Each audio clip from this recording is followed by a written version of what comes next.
It is normal for humanity to seek perfection in an outward way. It can never be achieved because everything in this world is relative, everything is temporary, everything is gauged in terms of limitation. And if you think of perfection outwardly, let's think of art, for example. Michelangelo, or Michelangelo, as they say in Italy, reached the pinnacle of whatever he was trying to achieve. Anything further in that direction would have become grotesque. His bulging muscles, bulging a little more, would have looked awful. They were just right. You couldn't go further than that. Leonardo, with his perfection of line, his sensitivity of color, of expression, you couldn't go further than that. But can you say that because you can't go further in that direction, you can't reach perfection? Perfection's all sorts of things. There are any number of different ways of achieving artistic expression. And Michelangelo, Leonardo, they're only examples. And I sort of wonder if in their next incarnations, they didn't say, okay, we've done it with art, now let's try engineering. Because there's no one thing that the individual can do to say, that's it.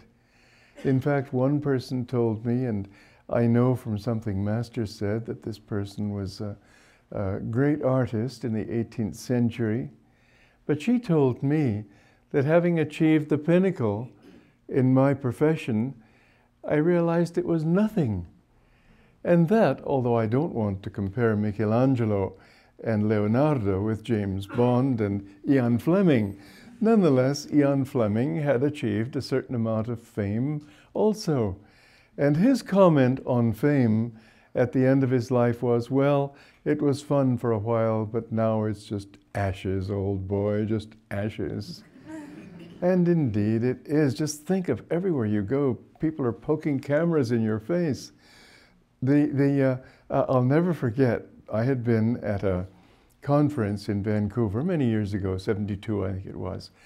And I was dressed in orange, it was in Vancouver. But after the conference, I went in ordinary clothing to Vancouver Island, Victoria. But quite a few people from the conference went there and they saw me dressed normally and they sort of looked and, aren't you Swami Kriyananda? Yeah. This question went on for a while and I began to think the inevitable, you know. And then finally, just as I was about to leave, somebody looked at me like this and I thought, oh, here it comes again. She said, aren't you the director of the Winnipeg Ballet?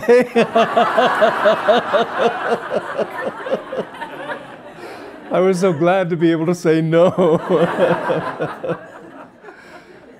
But the fact is that in everything we do, there is only one way to achieve perfection, and that's what all these different people are trying, some through art, some through politics, some through all sorts of things. But the point is that they themselves know this isn't what they were really looking for. It's sort of like a story that they told back in the Second World War of this soldier in boot camp who began going around picking up pieces of paper off the ground and looking at them and throwing them away, say, this isn't it. This isn't it. This isn't it. Finally, people thought, well, this guy really needs to talk to the camp psychiatrist. So the psychiatrist came in and he was in the office of the psychiatrist picking up papers from the psychiatrist's desk. This isn't it. This isn't it. It's all he'd say. So the psychiatrist recommended him strongly for a medical discharge. And finally he came in and he handed him this discharge. This is it! Well, this is how we go through life and through many incarnations. Trying something, thinking it may be it. No, that's not it. This won't work, that won't work. But you know, you can never find perfection. It's not as if you need to perfect some new technique of painting. It's not as if you needed to perfect some new anything. What you need to do is understand that perfection comes when you get back to your own center. It's just that simple. The trouble is, it's too simple. People will say, yeah, but there's a catch in that somewhere. Can't be that simple. And in fact, it's a great deal more difficult than they imagine, as you all know, because you've been meditating to beat the band for years, and where are you? Well,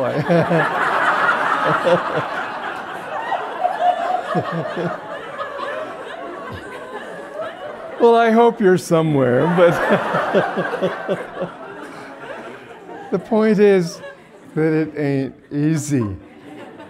And so what we need to understand is that that perfection, although simple in its oneness, it's between the opposite extremes of the pendulum's movement. We think it'll give it to us here, but the trouble with duality, and that's what the nature of this world is, everything is composed of duality. The trouble with duality is that everything has its opposite. You know, this universe couldn't even exist without that law, because God is one. How could He create the appearance of multiplicity without dividing that one? And He did it trillions and trillions of times, but always into opposites. I had one of the joys that I find in writing is coming upon some metaphor, some way of putting something that just says it. And I was so excited when I was trying in writing a book which has yet to come out, I think it'll come out in June, called The Promise of Immortality in the Bible and the Bhagavad Gita. And I was working with this very concept of vibration, duality. How is it possible that just vibration, duality, is going to produce this appearance of all these forms, seeming solidity? Why doesn't your body sink through that chair? Because they're two different vibrations. Otherwise, we know that there's more space in your body than there is substance, more space in the chair than there is substance. You'd think they just merge. The vibrations keep them apart. And I suddenly hit on a fantastic, to me, illustration, which is that when you get the tines of a tuning fork moving fast enough, you see them as one, don't they? It looks like a solid band. Or you take a propeller turning, and it looks like a solid disc. And so this constant rapid movement between opposites gives an appearance of solidity, of reality, that is really only a figment of consciousness. Everything is consciousness, but consciousness vibrating produces this appearance. And the more that consciousness vibrates, the more that appearance appears solid. There's nothing solid in the universe. Science has discovered that matter itself is only a vibration of energy. And there are many scientists nowadays who are saying that energy looks suspiciously like thought forms. And this is what the great yogis and Vedantins of India used to say, that the whole universe is consciousness, and consciousness is the only reality. And if you could get to that consciousness, you would become one with everything, because there isn't really any separation between you and your neighbor.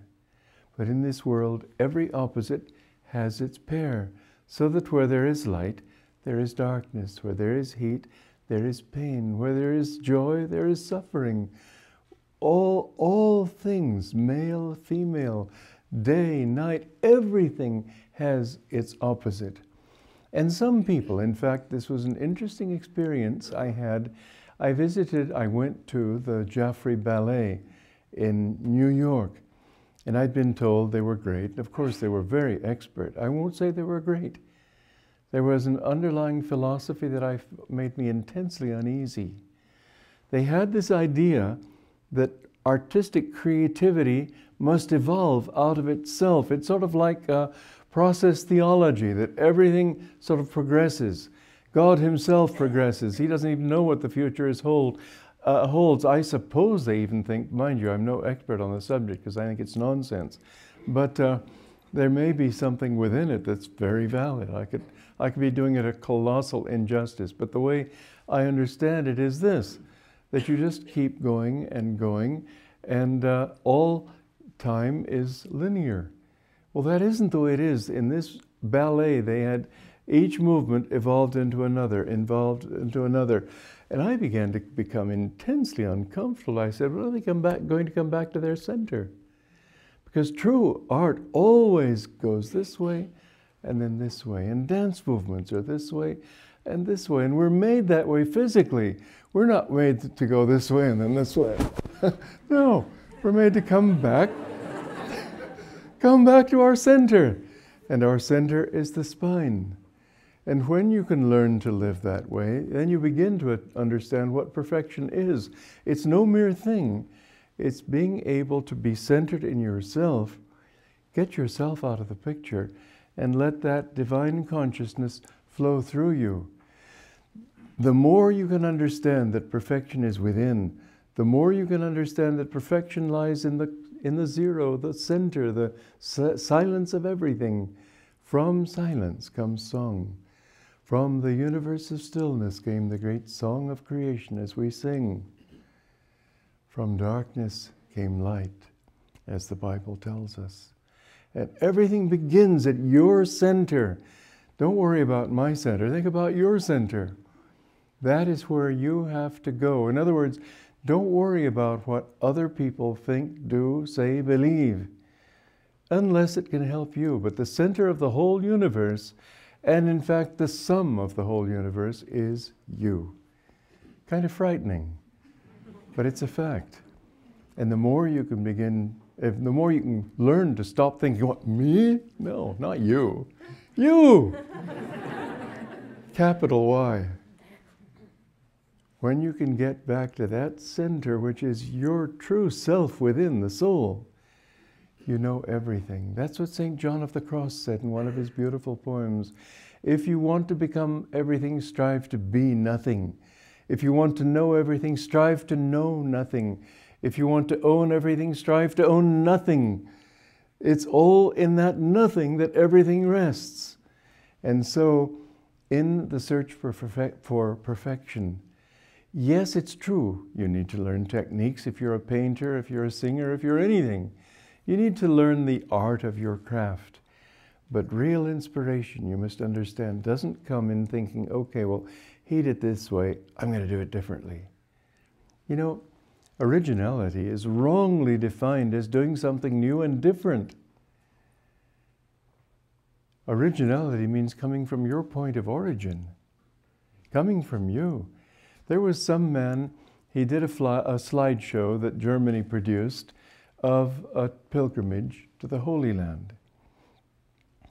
And I'll never forget the photograph that they took in this slideshow of the Mount of Transfiguration.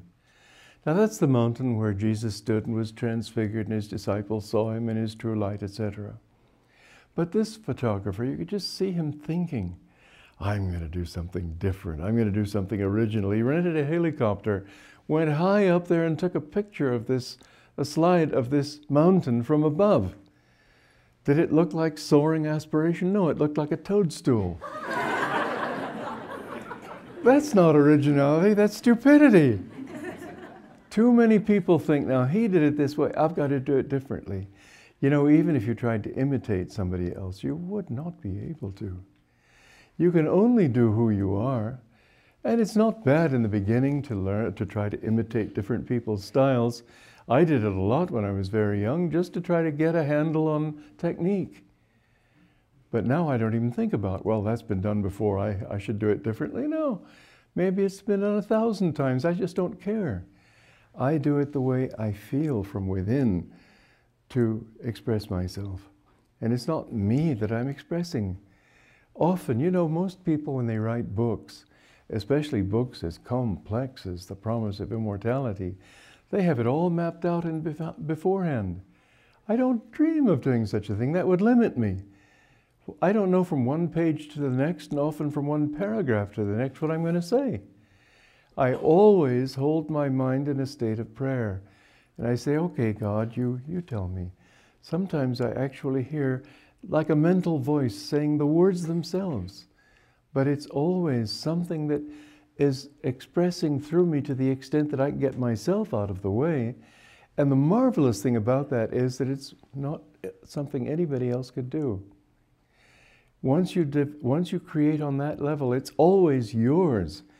God has his own song to sing, but through you, it'll be your song.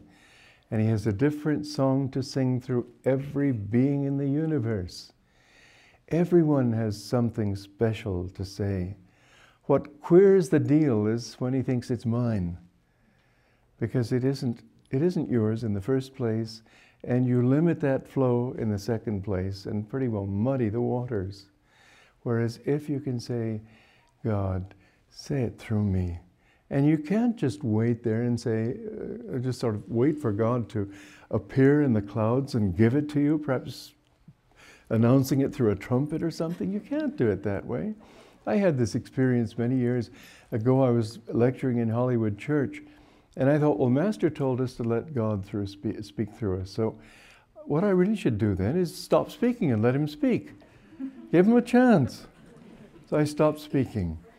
Well, if I were to stop speaking here for 2 minutes, I think you'd all begin to think I'd frozen, wouldn't you?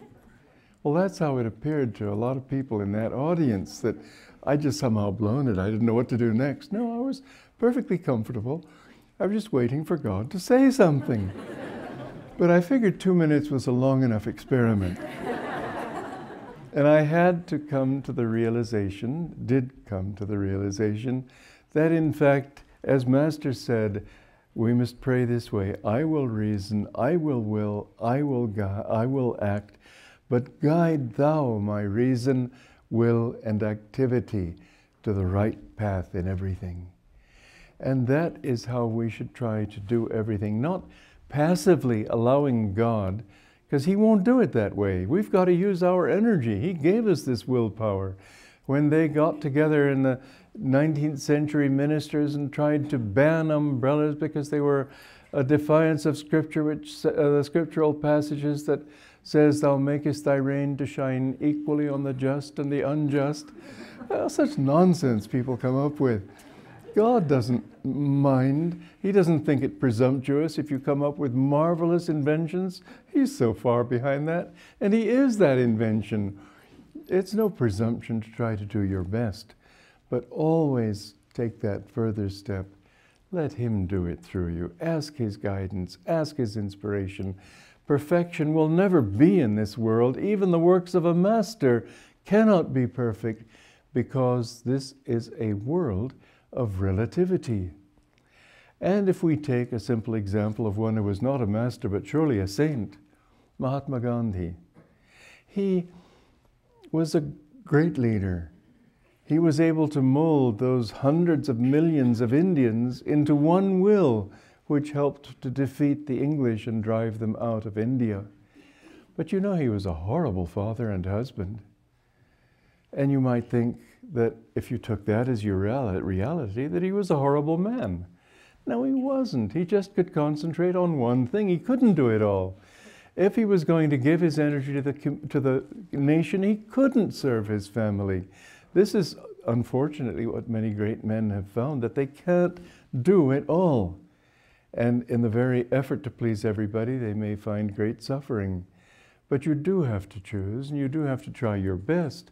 But nonetheless, nothing that you can do will be perfect by everybody's definition, by everybody's desire. It's impossible, because this world is relative, limited, and infinitely confusing.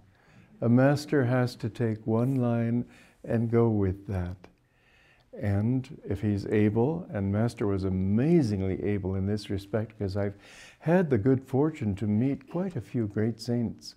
I haven't ever met one who was so universal in his ability to cover many bases at once, where he talked the spiritual life and meditation and samadhi and all of that.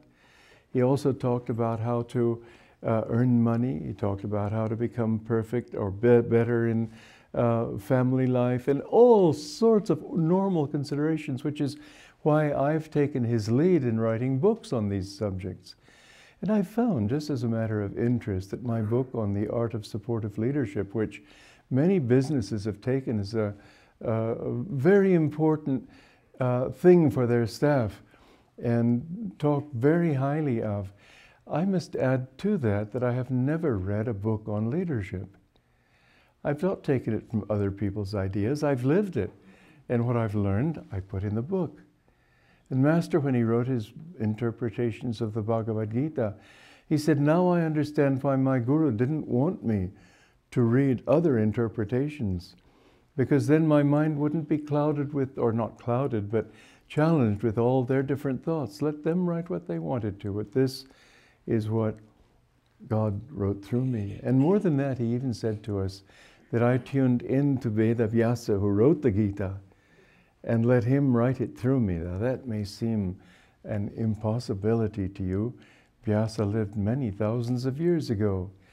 When I was editing the Rubaiyat of Omar Khayyam of Masters, his explanation, I was quite astounded to see how well he had let Omar Khayyam write through him.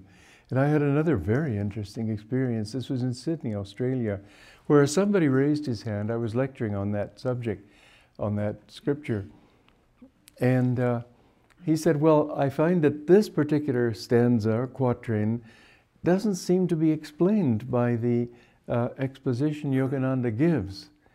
And I answered that I found this challenge several times while editing the book, and I always found that when I dug deeply enough, there was a close correspondence.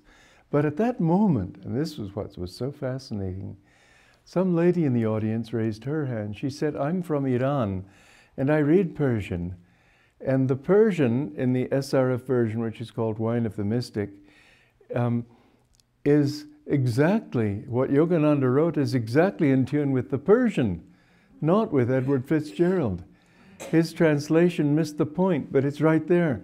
And I understood several times while actually working on that book how much it was really their two minds working together.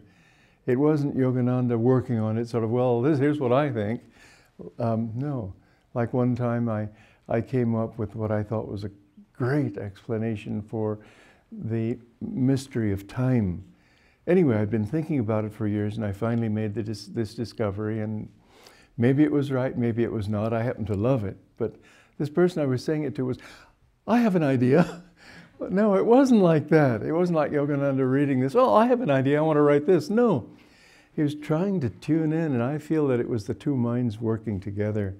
And there was something different even in the way Yogananda wrote that book from the way he wrote other books.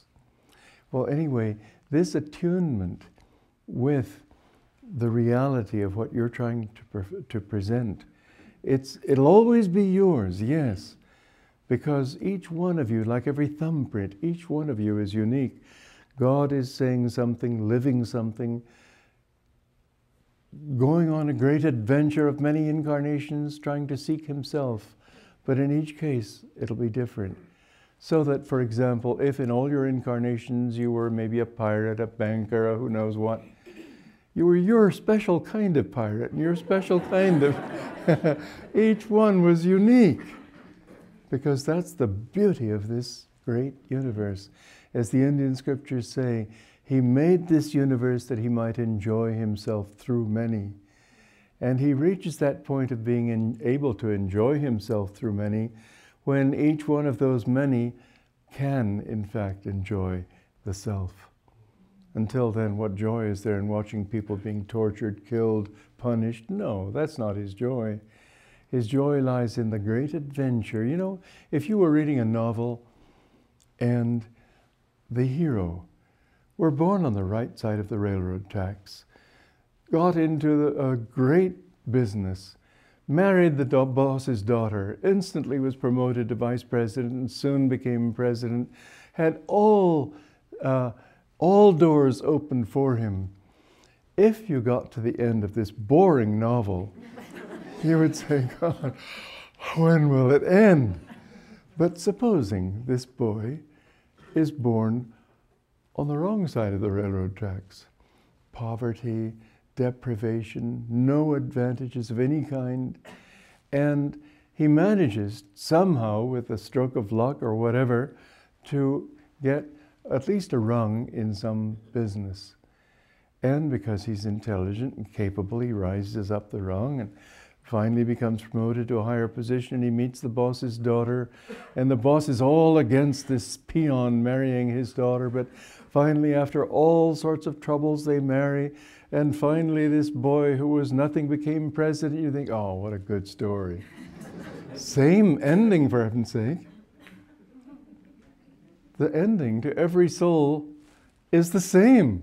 We all find God, but no soul ever says, oh, it's been done before. Nor does any soul, having reached that level, say, forget it, chum. It's a bummer. Yeah, all that suffering for this? No! They say that suffering was nothing compared to this. I'd be willing to go through 1 billion times what I've gone through to attain such a glorious ending.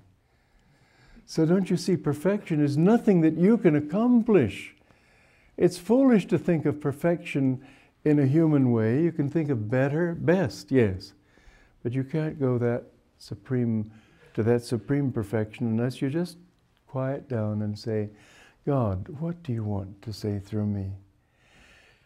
And the truth is that in every field, whether it be art or music or anything, those who are the greatest are always those who ask God or ask some higher power, tune into some higher power, and let it express through them.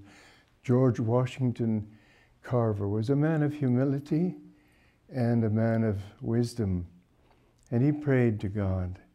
And God said to him, I will give you, I forget the number, but let's say 236 ways of using the humble peanut. God could give you answers in every grain of dust if you were looking for them and if you asked Him to help you. But perfection won't come except in that. And we human beings looking at that relative perfection, say that's perfect. But it isn't what you really need to think of in terms of perfection. It beautifully expresses perfection. You can say it that way. Because what you want to do is express the divine perfection. And this is what Jesus meant when He said, be ye therefore perfect, even as your Father which is in heaven is perfect. And He was talking about all our actions, all the things that we try to do, try to accomplish, how we behave toward others, the goodness that we have. Don't think of it in relationship to other people's goodness. To begin to think that way is to become conceited. Like when I was new on the path and I was working hard to develop humility and woke up aghast one morning to discover I was becoming proud of my humility. There's no end to it.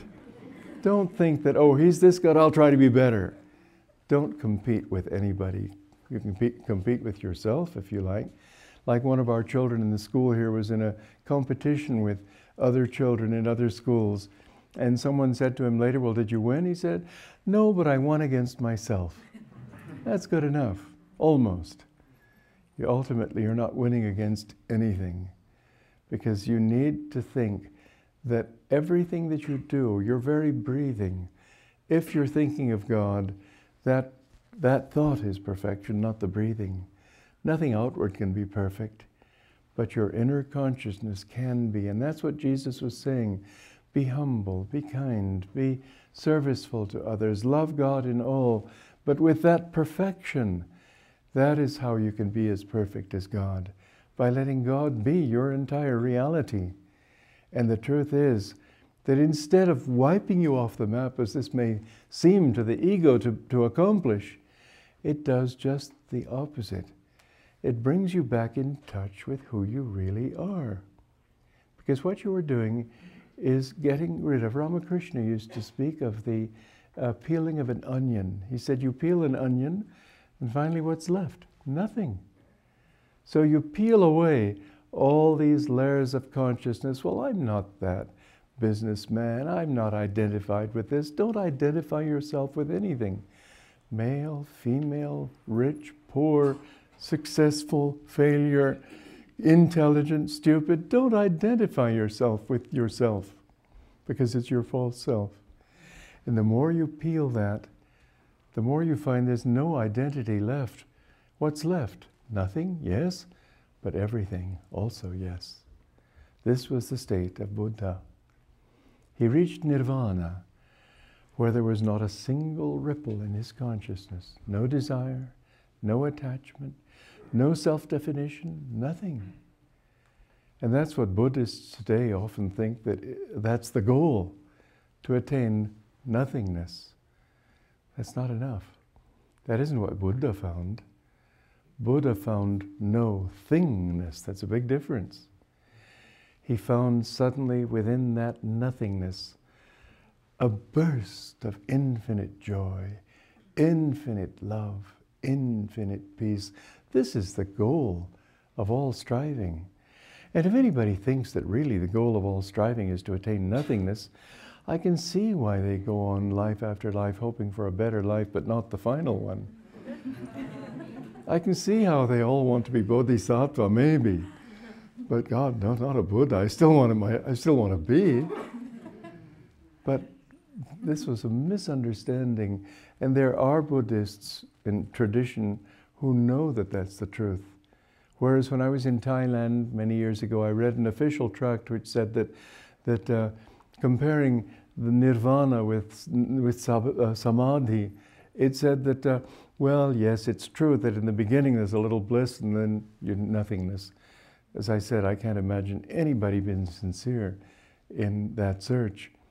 But the truth is, and this is what the Indian masters have said, and this is what Master declared, that in the beginning there is nothingness, and there may be a sense of loss for a moment. But if you cling to that, suddenly an oceanic joy bursts upon your being.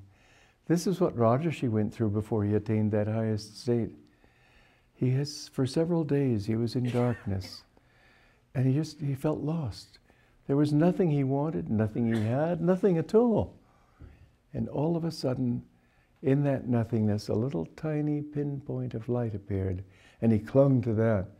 Then from that light came bigger and bigger, and he saw his guru, our guru, Paramhansa Yogananda. Then behind that came Sri Yukteswar, then Lahiri Mahashai, then Babaji and Christ, and the whole universe.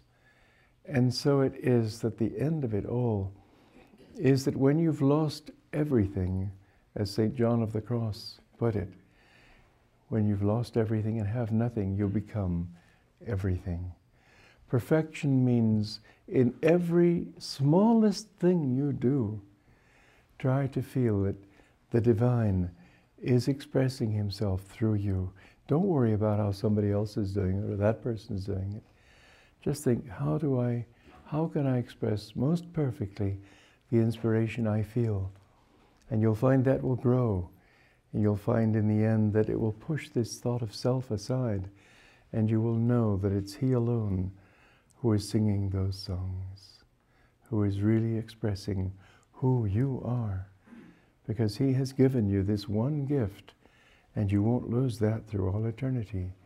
It won't be something definable in terms of body and personality, but it will be you. He has given you a sense of individuality. That is yours eternally. And even in that vast nothingness, you won't lose it. And even when you merge in him and become one with him, you won't lose it.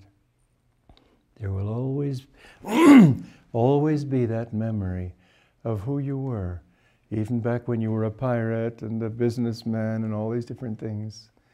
That memory of God playing through all those roles and then becoming God again. That is perfection.